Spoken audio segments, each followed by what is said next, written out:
भारत की हिंद महासागर में बढ़ती हलचल को देखते हुए फ्रांस और भारत की जो राजनीतिक समझौते हैं, डिफेंस कॉपरेशन है, स्ट्रेटेजिक पार्टनरशिप है, उसमें 3 नए स्कॉर्पियन सबमरीन्स का आना और ये डील आगे बढ़ना एक अच्छी हमारे लिए अच्छा एक न्यूज़ है। और इसको मैं ऐसे देखता हूँ कि मैज़गान डॉक में हम 6 सबमरीन ऐसे ऑलरेडी बना चुके हैं फ्रांस की सहायता से। और उसमें हमने जो टॉर्पीडोज़ के लिए प्रोविज़न, हमने एंटी क्रूज़ मिसाइल्स जो हैं लैंड अटैक के लिए, टॉर्पीडोज़ माइंस के लिए, एयर डिफेंस के लिए भी missiles, anti air defence missiles भी उसमें हमने रखी हैं। स्टेल्थ टेक्नोलॉजी लंबे समय तक समुद्र के अंदर रह सकता है अगर एयर इंडिपेंडेंट प्रोपल्सन की जो प्रावधान इसमें की गई है उसको भी इसमें जोड़ा जाए बाद में। तो ये सबों के सभी जो हमारी सिस्टम्स इसमें लगी हैं, टेक्नोलॉजी जो लगी हैं, और मैज़गान डॉक की जो कुशल कारीगरों ने जो बनाया है, उसको ये अगर 3 सबमरीन्स और जब मिलेंगे हमें बनाने के लिए, जो करीब करीब 2031-32 तक बन के तैयार हो जाएंगे, उसके 1 साल के बाद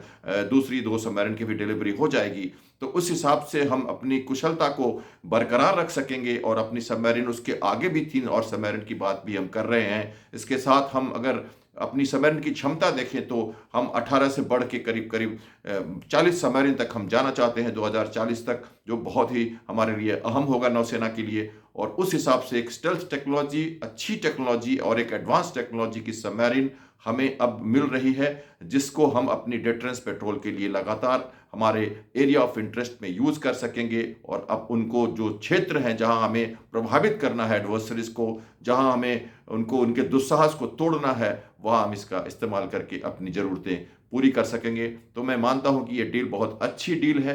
30,000 से ज़्यादा करोड़ की ये डील होने वाली है। इसमें इसके साथ transfer of technology, logistic support, crew training, बहुत सारी चीज़ें निकल के आती हैं, स्पेयर्स भी आती हैं।